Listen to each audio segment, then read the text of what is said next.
नमस्कार, अमर उजाला देख रहे हैं आप। आपके साथ मैं हूं सुमित चौधरी।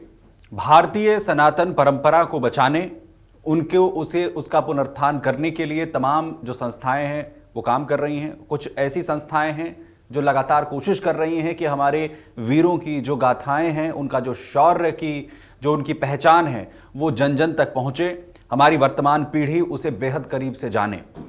ऐसी ही एक खास संस्था है सनातन संस्था, जो एक खास कार्यक्रम राजधानी दिल्ली के भारत मंडपम में करने जा रही है।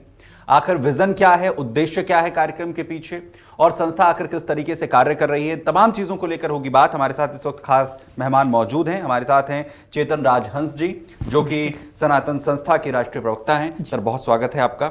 सर, सबसे पहले तो कार्यक्रम की जो शुरुआत है हम इसी सवाल के साथ करेंगे कि आखिर सनातन संस्था क्या है, किस तरीके से आप लोग काम कर रहे हैं, और भारतीय संस्कृति जो अपनी पहचान खो रही है वो एक बार फिर से उसी तरह से दमके चमके और हमारी जो युवा पीढ़ी है, वर्तमान पीढ़ी है, उसे उसके बारे में जाने, उसके लिए किस तरीके के प्रयास आप लोग कर रहे हैं? जी, देखिए, सनातन संस्था ये एक आध्यात्मिक संस्था है और साइंटिफिक लैंग्वेज में हिंदू धर्म सिखाना या स्पिरिचुअल अध्यात्म सिखाना, ये इसकी विशेषता रही है।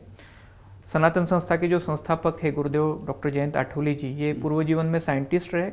क्लिनिकल हिप्नोथेरेपी उनका सब्जेक्ट था और वर्ल्ड नोन साइंटिस्ट थे। आज भी क्लिनिकल हिप्नोथेरेपी जो सिखाई जाती है उन्हीं के टेक्स्ट बुकों पे आधार पर या उनके रिसर्च पेपर के आधार पर पढ़ाया जाता है जी। और ये उन्होंने स्थापना इसलिए की थी कि 1978 में जब इंग्लैंड से वो भारत में आए तब उनको ध्यान में आया कि जो उनके पेशेंट्स थे जिन पर वो रिसर्च कर रहे थे, उनमें से 30% पेशेंट जो है वो किसी भी मेडिकल उपचार जो है उससे दुरुस्त नहीं होते हैं, परंतु वो किसी स्पिरिचुअल रेमेडी से दुरुस्त हो जाते हैं। तो मुझे अद्भुत लगा इनको। तो साइंटिस्ट थे तो क्यूरियस थे, उन्होंने जाके इसका रिसर्च किया। फिर उन्हें ध्यान में आया कि कुछ ना कुछ हिंदू धर्म में ऐसे रेमेडीज है या अध्यात्म ऐसा एक शास्त्र है, साइंस है ये अध्यात्म, कि जिसमें अलग अलग मेडिकल छुपा हुआ है। फिर उन्होंने हिंदू धर्म का रिसर्च करना शुरू किया और हिंदू धर्म में जो साइंस है उसको स्थापित करने का एक प्रयास किया। और इसी बीच उनके जीवन में उनके गुरु आए भक्तराज महाराज जी, जो इंदौर के बड़े संत थे। उन्होंने 1995 में उन्हें बताया कि आप जो कार्य कर रहे हैं इसकी आगे जाके आवश्यकता पड़ेगी और भारत में 2025 के बाद हिंदू राष्ट्र का विचार प्रबल होगा, तब जाके इस विचारों को आपको प्रेरणा मिलेगी। और उन्होंने उसके बाद 1995 नवंबर में देह त्याग कर दिया उनके गुरुदेव जी ने। तो उसी अभियान को एक आध्यात्मिक समाज और साइंटिफिक लैंग्वेज में हिंदू धर्म को प्रमोट करने के दृष्टिकोण से और एक स्पिरिचुअल हिंदू राष्ट्र, अध्यात्म केंद्रित राष्ट्र रचना के आधार पर उन्होंने सनातन राष्ट्र की भूमिका निश्चित की। और 1999 में, यानी 25 साल पहले, सनातन संस्था की स्थापना उन्होंने की। आज 25 वर्ष हुए संस्था को, इसी उपलक्ष्य में यह कार्यक्रम हो रहा है। और महत्वपूर्ण ये है कि सनातन संस्था समाज में अलग अलग, जैसे हम लोग युवकों के लिए व्यक्तिमत्व विकास वर्ग लेते हैं, जिसमें हम लोग उनको उनके व्यक्तिमत्व के लिए आध्यात्मिक दृष्टिकोण से कैसे सुधारना है इसके लिए प्रयास करते हैं। हम लोग समाज में जो व्यसन है तो व्यसनों को दूर करने के लिए आध्यात्मिक स्तर पर व्यसन मुक्ति कार्यशाला निःशुल्क लेते हैं। भारतीय सेना के लिए, पुलिस जिलों के लिए हम स्ट्रेस मैनेजमेंट लेक्चर्स लेते हैं या उनके लिए वर्कशॉप्स लेते हैं जो निःशुल्क होते हैं। तो इस प्रकार से फिर स्कूल कॉलेजेस में हम चरित्र पुष्प नाम के एकेडमिक, यानी जो यूजीसी द्वारा सुनिश्चित किए गए अभ्यासक्रम है वो संचालित करते हैं। तो साइंटिफिक तरीके से हम समाज की सेवा करते हैं और वो अध्यात्म के द्वारा करते हैं। क्योंकि आपने इसमें सनातन हिंदू राष्ट्र का जो है वो जिक्र किया, हिंदू राष्ट्र को लेकर अपनी अपनी परिभाषाएं अलग अलग लोगों की तरफ से दी गई हैं। जब आप हिंदू राष्ट्र की बात करते हैं तो क्या किसी एक खास वर्ग विशेष के लिए पूरे हिंदुस्तान में रहने का क्या उसका अधिकार हो, क्या इसका अर्थ ये है, या हिंदू राष्ट्र की जो व्यापकता है या जो सोच है आखिर वो आपके लिहाज से, सनातन संस्था के लिहाज से क्या है? ये बहुत सुंदर प्रश्न है, क्योंकि बहुत सारे महापुरुषों ने हिंदू राष्ट्र की अपनी अपनी व्याख्याएं की है। और गुरुदेव जी ने, डॉक्टर आठवले जी ने जो व्याख्या की थी कि वो एक आध्यात्मिक व्याख्या थी और वो उसके लिए जाने जाते हैं, विश्व कल्याण के लिए कार्यरत सात्विक लोगों का राष्ट्र यानी हिंदू राष्ट्र। ऐसी स्थिति में उन्होंने ये शब्द का प्रयोग किया था कि जो सात्विक है और वो विश्व कल्याण के लिए कार्य करता है। तो हमारे यहाँ जो वसुधैव कुटुंबकम की भावना है, या हमारे यहाँ जो भी यज्ञ होता है वो विश्व शांति के लिए होता है, या हम कहते हैं कि विश्व का कल्याण हो। तो ये जो भावनाएं हैं विश्व की कल्याणकारी, ये भावना जिस राष्ट्र में है वो हिंदू राष्ट्र है जी। तो ये आध्यात्मिक स्तर की परिभाषा थी। और इसमें उन्होंने कहा था हीनम दुष्यति इति हिंदू, ये जो हमारे मेरु तंत्र ग्रंथ में व्याख्या है हिंदू की, कि जो हीन यानी जो हीन गुणों का नाश करता है, कर्मों का नाश करता है जीवन में, यानी सात्विक जीवन आचरण करता है, वही हिंदू होता है। हम लोग जन्म से हिंदू है इसलिए जो हिंदू नहीं होते हैं, हमने आचरण में यदि वो हिंदुत्व लाया है तो हम हिंदू होते हैं। तो इस दृष्टिकोण से उन्होंने व्याख्या स्पिरिचुअल लेवल पे ही की थी। और हिंदू राष्ट्र का विचार जो है वो एक प्रकार से भारतीय संस्कृति का, क्योंकि हमारी संस्कृति सनातन जो है, हमारे यहाँ सनातन धर्म कहा गया है जो शाश्वत मूल्य है और यूनिवर्सल लॉज है। ऑक्सफोर्ड यूनिवर्सिटीज में कहा गया है कि it is a universal laws which is in Hindu dharma. तो ये यूनिवर्सल लॉ है, ये भारत में भी लागू है, ऑस्ट्रेलिया में भी लागू है और इंग्लैंड में भी लागू है।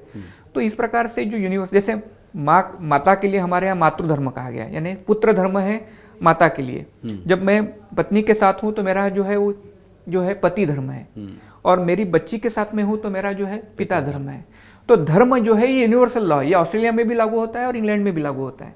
तो इस लॉस के अनुसार जो हिंदू रहता है वो जो है वो एक हिंदू राष्ट्र की कल्पना बताई थी। और उसके लिए उन्होंने कहा था कि ये जो राष्ट्र की कल्पना है ये अध्यात्म केंद्रित होगी, तभी जो है विश्व कल्याण का कार्य इस भारतवर्ष से होगा।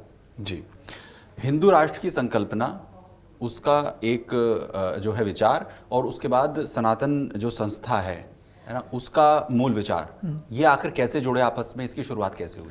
देखिए, जैसे मैंने पता है कि भक्तराज महाराज जी ने बताया था कि 1995 में कि ऐसा 1995 के बाद इस प्रकार से हिंदू धर्म के विषय में यानी हिंदू राष्ट्र की चर्चा शुरू होगी।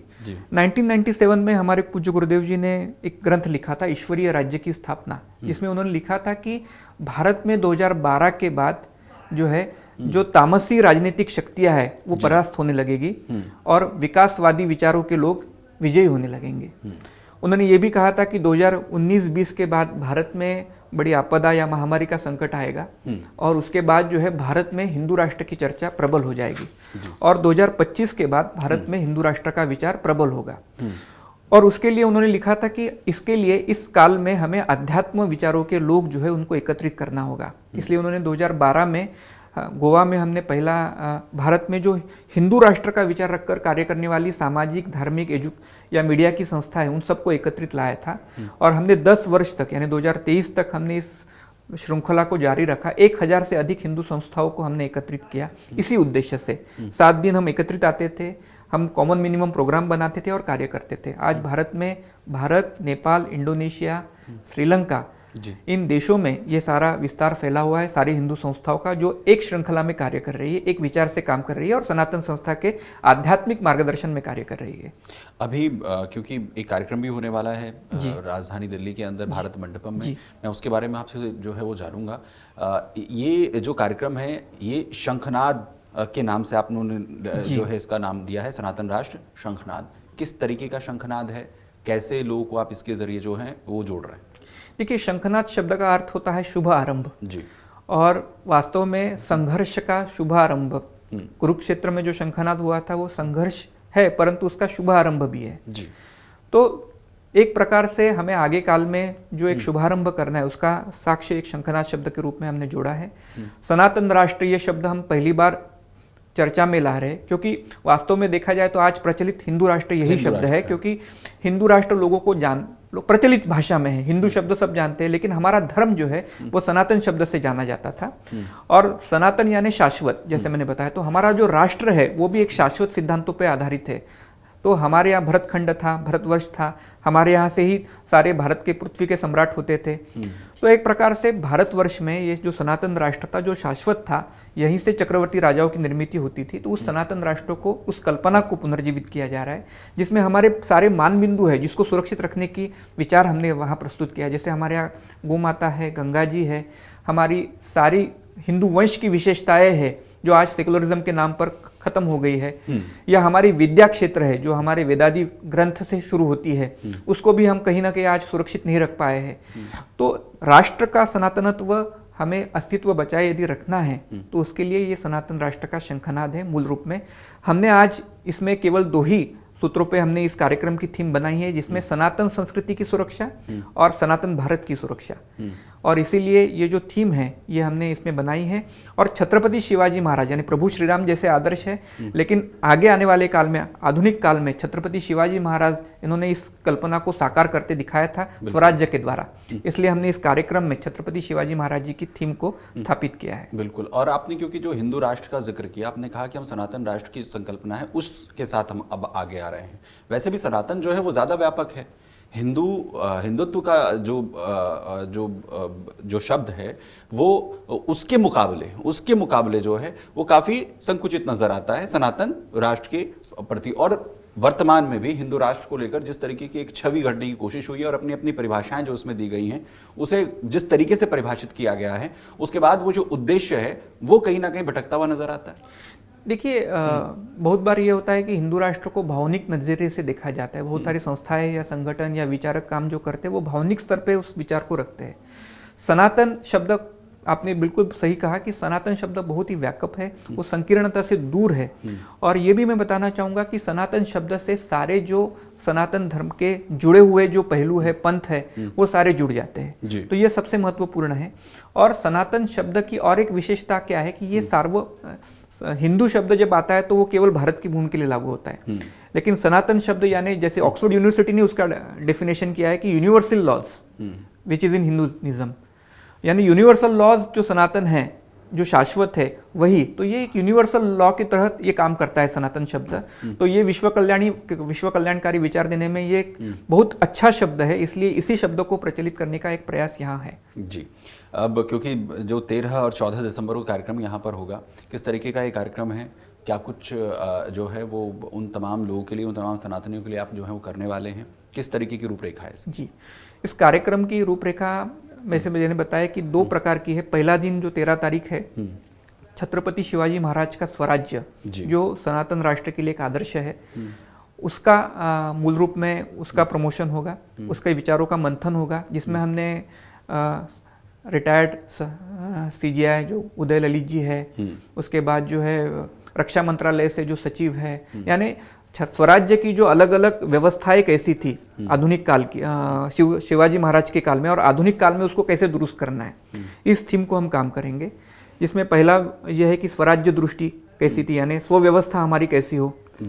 दूसरी थी उनकी राष्ट्रीय सुरक्षा की दृष्टि शिवाजी महाराज की कैसी थी।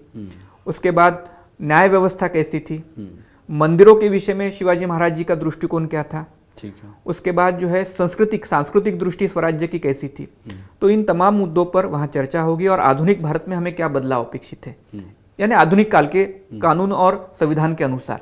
तो जो संभव है वो विचारक जो है वहाँ अपना पैनल जो है वो अपना डिस्कशन वहाँ करेगा। उसके बाद हमने एक सांस्कृतिक संवाद रखा है, संस्कृति संवाद, जिसमें भारत की तमाम जो सांस्कृतिक संस्थाएं हैं कि जो भारत में सांस्कृतिक मूल्यों का संवर्धन कर रही है, उन संस्थाओं में एक संवाद रखा है। जो पर्यावरण के क्षेत्र में है, या कोई बॉलीवुड के क्षेत्र में संस्कृति को लाना चाह रहा है, कोई जमीनी स्तर पे काम कर रहा है, तो ऐसी सांस्कृतिक संसद जैसा माहौल रहेगा जिसमें संस्कृति के उत्थान के लिए विचार किया जाएगा। तीसरा सेगमेंट पहले दिन में है मंदिर संवाद, जिसमें मंदिरों की संस्कृति का विकास, इस पर चर्चा होगी। उसमें फिर मंदिरों में वस्त्र संहिता हो या ना हो, या फिर आगे जाके काशी मथुरा अभियान चल रहा है उसके विषय में चर्चा होगी, और मंदिरों के विषय में हम अच्छा क्या कर सकते हैं, या शासन नियंत्रित मंदिरों को सुरक्षित करने के लिए और क्या प्रकार हो सकते हैं। तो इस प्रकार का मंदिर संवाद वहाँ होगा। दूसरे दिन 14 तारीख को हमने रण संवाद रखा है, भारत की सुरक्षा व्यवस्था और भारत के जो सारे सार्क देशों में जो आज अराजकता फैली हुई है, या भारत की सुरक्षा में आम लोगों का योगदान कैसे हो सकता है, या सामाजिक और राजनीतिक संस्थाओं का या सांस्कृतिक संस्थाओं का योगदान कैसे हो सकता है। इसलिए पूरे दिन की चर्चा उसी आधार पर चलेगी, और वो भारत की सुरक्षा उसका थीम है। और उसमें छत्रपति शिवाजी महाराज का भी विचार है। सारे रिटायर्ड आर्मी ऑफिसर या एक्टिंग ऑफिसर, हमारे रक्षा मंत्रालय के राज्य मंत्री संजय सेठ जी है, या फिर रक्षा मंत्री स्वयं राजनाथ सिंह जी है, ये सारे इसमें कार्यक्रम में सहभागी होंगे। तो दूसरे दिन की पूरा जो विचार है वो राष्ट्रीय सुरक्षा है। पुष्कर सिंह धामी जी जो उत्तराखंड के मुख्यमंत्री है, वो समान नागरिक कानून के विषय में अपनी भूमिका रखेंगे। तो राष्ट्रीय सुरक्षा को लेकर जितने सारे चर्चा होंगे वो दूसरे दिन होंगे। और उसी के बाद 15 तारीख को हमने, यानी 13, 14 और 15 3 दिन का प्रोग्राम है, तो 15 तारीख को हमने खाली केवल एग्जीबिशन रखा है। 13, 14, 15 ये जारी रहेगा और स्वराज्य की शौर्य गाथा इसका थीम है, जिसमें हमने छत्रपति शिवाजी महाराज ने स्पर्श किए हुए 8 शस्त्रों का हमने वहाँ एग्जीबिशन रखा है। आप सभी को पता होगा कि माँ भवानी देवी ने छत्रपति शिवाजी महाराज को साक्षात भवानी तलवार भेंट दी थी। उस तलवार का साक्षात दर्शन वहाँ होगा। उसके बाद महाराणा प्रताप जी के काल में जो महत्वपूर्ण शस्त्र थे उसका भी दुर्लभ दर्शन वहाँ होगा जी। उसके बाद छत्रपति शिवाजी महाराज के काल के लगभग 90 से अधिक ऐसे शस्त्र है कि जो एकदम आज की स्थिति में आधुनिक दृष्टिकोण से देखने योग्य है, तो ऐसे एंशिएंट वेपन्स का भी वहाँ एग्जीबिशन होगा। फिर मैंने बताया कि एक सोरठी सोमनाथ, आपने नाम भी सुना होगा कि 12 ज्योतिर्लिंगों में से एक है सोमनाथ लिंग। सोमनाथ ये शब्द भगवान चंद्रमा से आया है, क्योंकि चंद्रमा ने वो स्थापित किया था। तो भगवान चंद्रमा ने जो स्थापित किया हुआ सोमलिंग था, तो चंद्रमा की ग्रेविटी थी, पृथ्वी का मटेरियल नहीं था, तो वो जमीन के ऊपर ऐसे रहता था। तो उसको 1000 साल पहले लगभग मोहम्मद गजनी ने उसको ध्वस्त कर दिया था। तो उसके जो अंश थे वो 1000 साल तक तमिलनाडु में सुरक्षित रखे गए थे उस पुजारी के द्वारा, पुजारी के घराने के द्वारा। 1924 में यानी 100 साल पहले लगभग उस घराने ने वो कांची कामकोटी शंकराचार्य जी के पास वो लेके गए थे और उन्होंने देखा कि ये अभी हमने समर्पित करना चाहिए। तो कांची शंकराचार्य ने उन्हें बताया कि आप इसको आप ही के पास रखिए और 100 साल उसको संभालिए। 100 साल के बाद अयोध्या जी में राम मंदिर बनेगा, उसके बाद प्रयाग में कुंभ मेला होगा, वहाँ इन अंशों को नहलाइए, स्नान कराइए और उसके बाद भारत के दर्शन के लिए इसको खोलिए। तो दिव्य दृष्टि हमारे सनातन धर्म में जो थी वो है। और उसके बाद पहली दफ़ा ये दिल्ली में उसका दर्शन का आयोजन हमने किया है। तो 13, 14, 15 एंशिएंट वेपन्स और सोमनाथ लिंक जो अंश है उसके, जिसमें आज भी वो ग्रेविटी है, आज भी साइंटिस्ट उसके लिए रिसर्च के लिए रोज आ रहे हैं। ऐसी स्थिति में उसको क्योंकि अभी सभी के लिए खुला कर दिया गया है, तो ये एक दुर्लभ दर्शन, अद्वितीय दर्शन जो है हमने दिल्ली वासियों के लिए आयोजित किया है जी। जिस तरीके से आपने बताया कि एग्जीबिशन भी होगा और उसमें जो शिवाजी महाराज की जो तलवार है उसे देखने का मौका भी मिलेगा उन तमाम लोगों के लिए। मैं इसमें यह भी जानना चाहता हूं कि जो लोग यहाँ पर आएंगे उनके लिए किस तरीके की व्यवस्था है, क्या जो है शुल्क इसके लिए कुछ होगा या फिर वो जो है निःशुल्क वहाँ पर जो है वो दर्शन कर सकते हैं, उसके लिए क्या रूपरेखा है? जी देखिए, ये कार्यक्रम सभी के लिए निःशुल्क है। सबसे पहले मैं बताना चाहूँगा ये भारत की जनता के लिए कार्यक्रम है। सनातन संस्था जो कार्य करती है आध्यात्मिक स्तर का कार्य है, तो हम कभी भी किसी के साथ पैसा लेके कार्य करने की हमारी कभी योजना ही नहीं रही थी। तो हमारे सारे कार्यक्रम सामाजिक होते हैं, समाज के लिए होते हैं। ये एग्जीबिशन भी समाज के लिए है, किसी भी प्रकार का शुल्क नहीं है। केवल आपको आते समय आपका आइडेंटिटी कार्ड, क्योंकि Bharat Mandapam higher security area है, तो आधार कार्ड लेके आइए। हमने QR कोड उपलब्ध किया है जगह जगह पे, तो आप QR कोड को स्कैन करके अपने घर बैठे आप रजिस्ट्रेशन कर सकते हैं। क्योंकि आने के लिए आपको जो है प्रवेश मिलने के लिए आपको जो कूपन मिलेगा, तो आपका रजिस्टर होंगे तो आपको आसानी हो सकती है। और अन्यथा भी आप आते हैं तो आप आपका आधार कार्ड लेके आइए, उससे आपको आसानी होगी, वहीं स्पॉट रजिस्ट्रेशन करना आपको आसान हो जाएगा जी। जब आप इस मिशन पर आगे बढ़ रहे हैं, इस तरीके के कार्यक्रम का आयोजन आप कर रहे हैं, तो इसमें सबसे बड़ी चुनौती आखिर क्या आपको युवाओं के साथ ज़्यादा से ज़्यादा कनेक्ट करना, क्या वो नज़र आती है?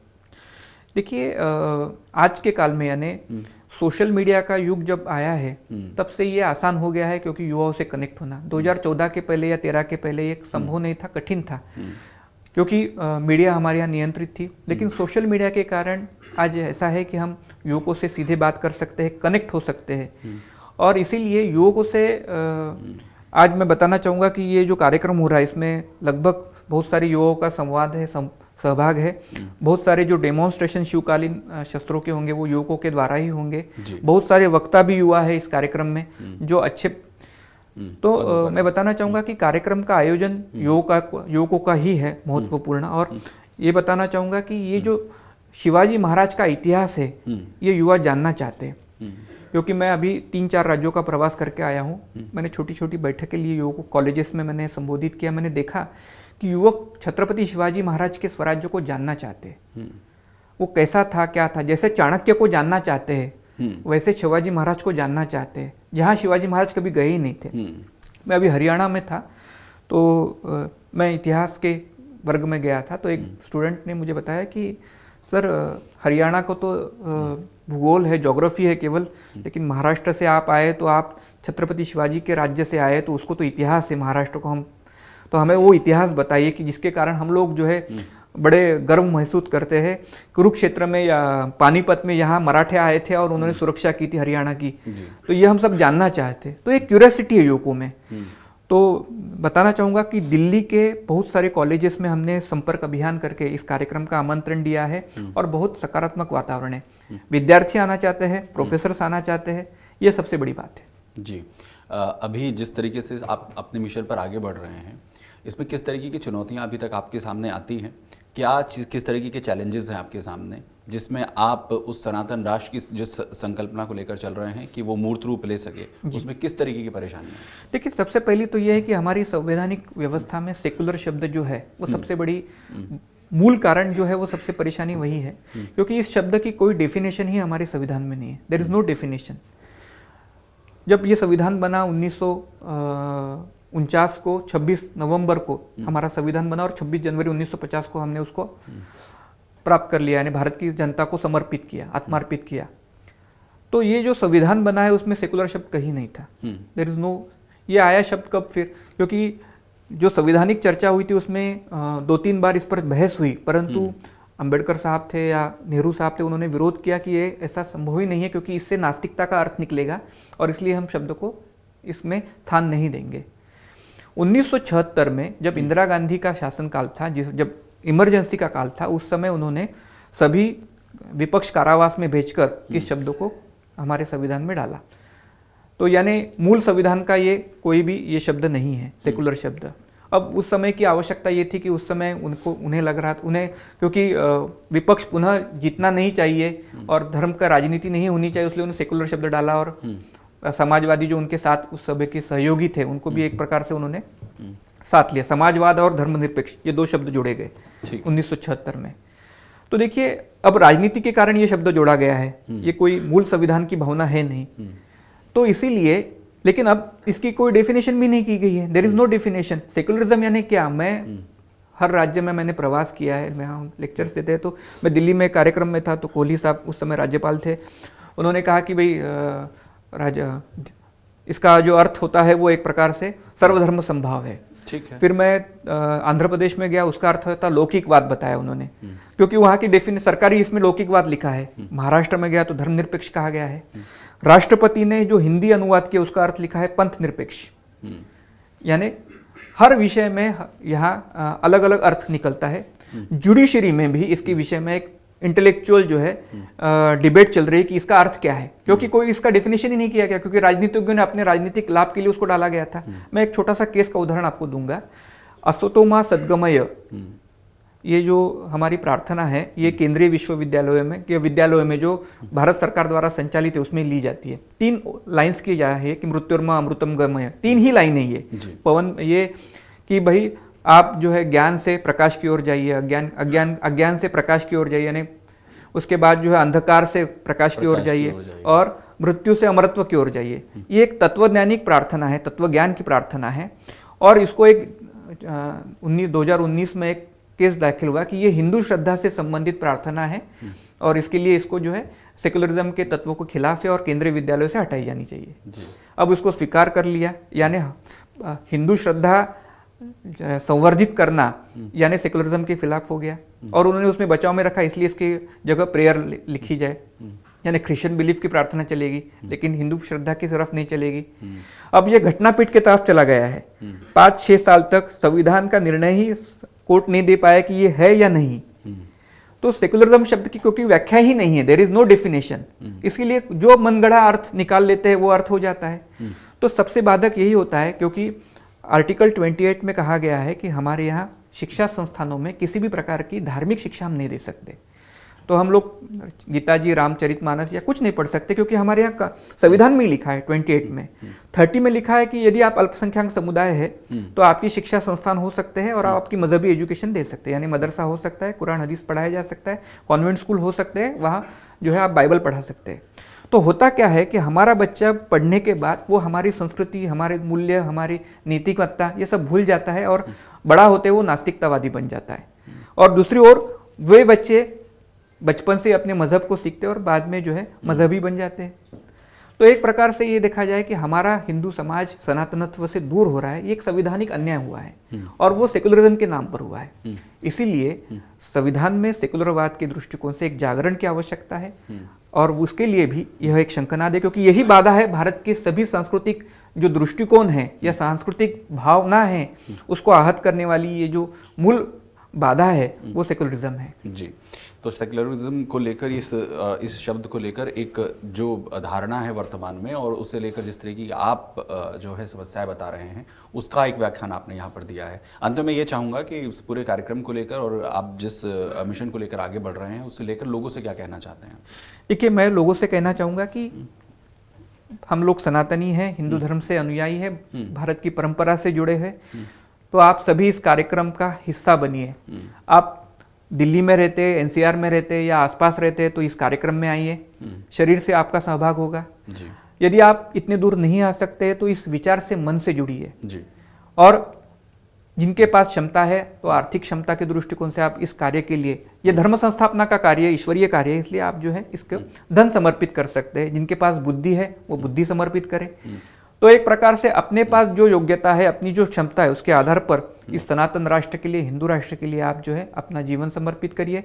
अपना क्षम, अपने आयु, जो भी आपके पास है वो आप देने का प्रयास करें। चलिए, आपको बहुत साधुवाद जिस मिशन को लेकर आप लगातार आगे बढ़ रहे हैं और आप जिस संकल्पना को लेकर आगे बढ़ रहे हैं, जिस उद्देश्य के साथ आगे बढ़ रहे हैं, वो आपका उद्देश्य यहाँ पर जो है पूरा हो। चेतन जी, बहुत शुक्रिया हमारे साथ यहाँ पर जुड़ने के लिए। और 13 तारीख से 14 तारीख के बीच में पूरा कार्यक्रम जो है वो होगा, जिसमें आप भारत मंडपम में जाकर निःशुल्क इसमें प्रवेश पा सकते हैं। रजिस्ट्रेशन आपको कराना होगा। उस रजिस्ट्रेशन करने के साथ ही आपका वहाँ पर किसी भी तरीके से बिना किसी शुल्क के आपको मौका मिलेगा जो है शिवाजी महाराज के उन शस्त्रों को देखने का भी और भारतीय संस्कृति को बेहद करीब से जानने का, सनातन संस्कृति को बेहद करीब से जानने का। ऐसी तमाम खबरों के लिए आप बने रहिए अमर उजाला के साथ। आपका बहुत धन्यवाद।